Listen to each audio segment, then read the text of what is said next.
Transformation or transition,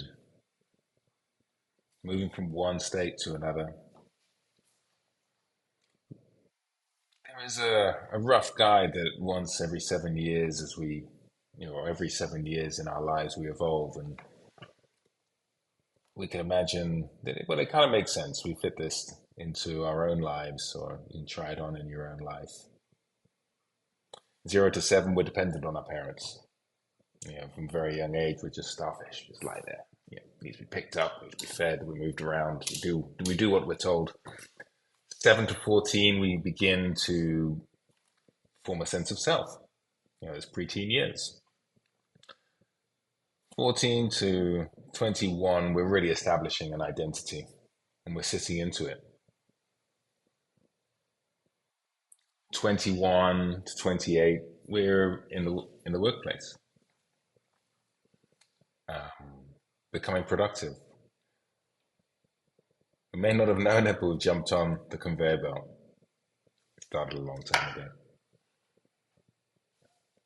We're running forwards. There is no stopping. There is no getting off. It's all in. We've got to go hard at life. Working hard in work, making progress, advancing. There's all these pressures ahead of you. This is what you've been working towards all of your life. Parents may have some big hopes for you. You may have some big hopes for yourself.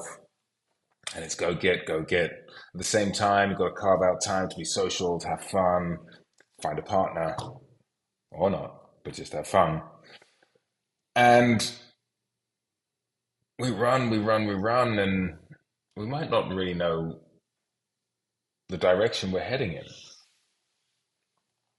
So then 28 comes around, there might be another transition, another pivot, maybe it's a second job or it's a third, or it's a moment of transition, roughly around 28 again.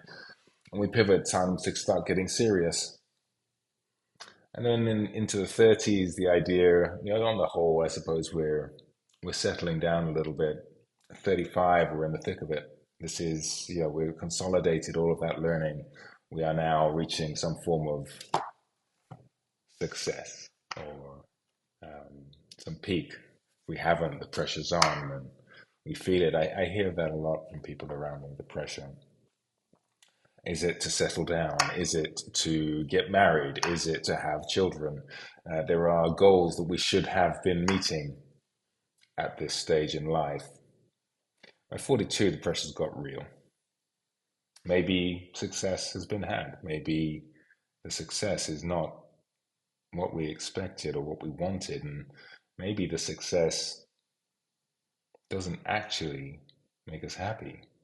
So often that's the case. Maybe that's where we start searching for what does make us happy, the midlife crisis, which I feel is a complete misnomer, making us feel as if it's something bad. That searching for happiness is a crisis. Yes, so we might buy a sports car. We might get divorced, or we might make dramatic changes in our life in search of happiness. But this might be a moment when we're actually reflecting on our lives and taking charge. It's a moment where if we keep going in the same direction that we have been going, that we recognize that it's not going to lead to happiness. So changes need to be made. But if we've never had this agency, if we've never taken the agency, never recognized that we have the ability to decide, that we have the power to take our lives in the direction that we want, if we've never stepped into that space before, then how are we going to do it all of a sudden in this moment when it feels as if the pressure is immense? Commitments through the roof. We may have a mortgage, we may have children, we may have obligations and commitments, and yet we feel stuck in the life that we have for ourselves.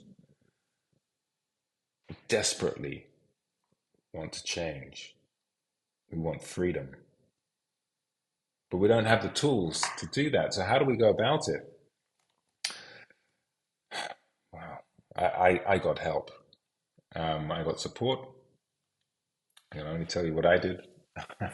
And it's been wonderful. So, yes, I did get a coach.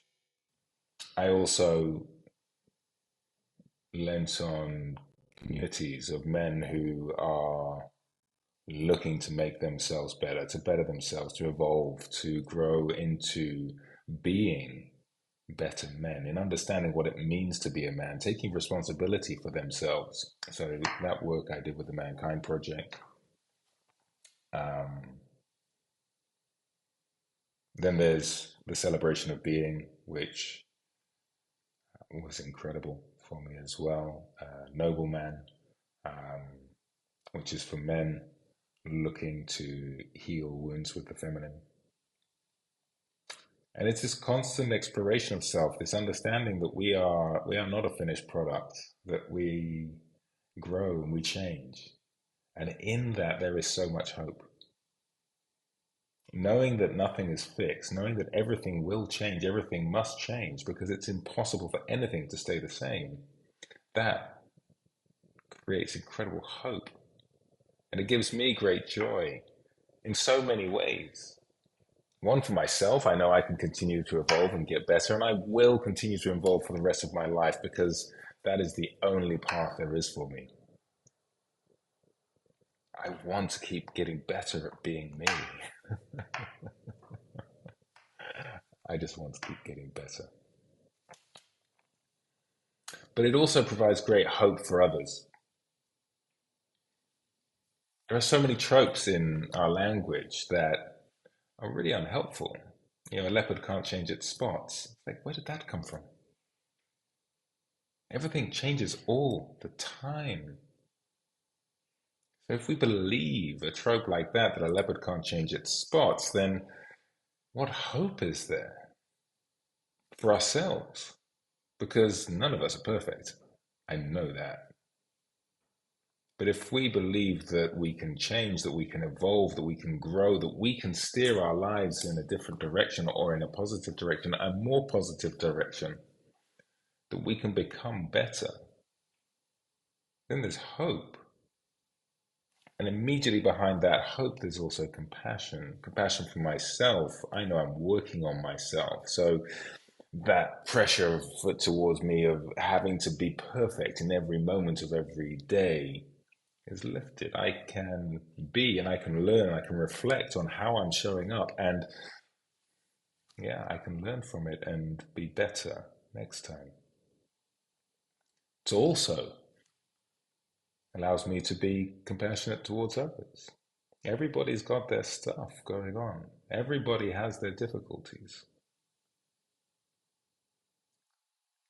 Not everybody will be working on it.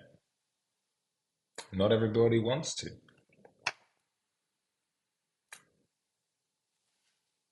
But at some point, they might. And when they do have the power to change. And it is never too late.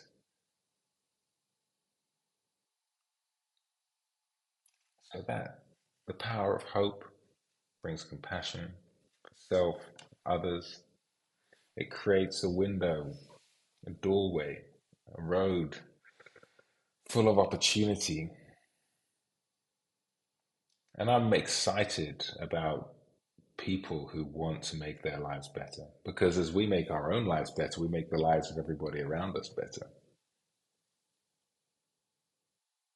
We can bring more happiness and joy into our lives and to the lives of those around us. How many people do we interact with every single day? Imagine being able to bring more joy into the lives of all of those people. It can be very superficial, or it could also be very deep. We could bring them a little bit of happiness. So transitions in life, they happen every 7 years, roughly. There's no fixed science to it. But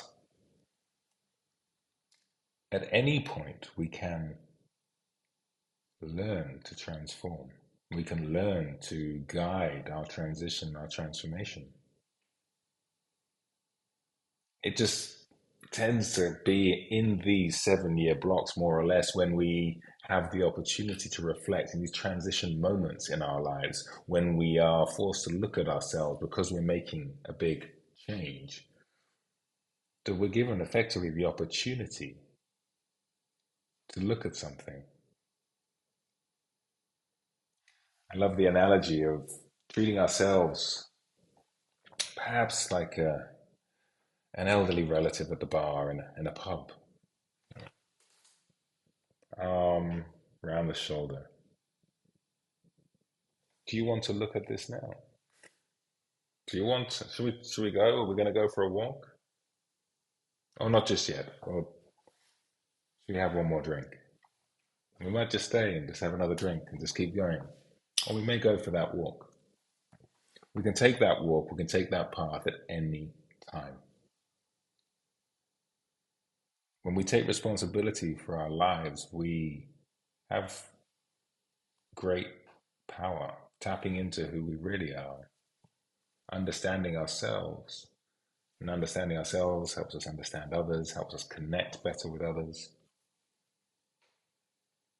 And then we begin to truly live our lives.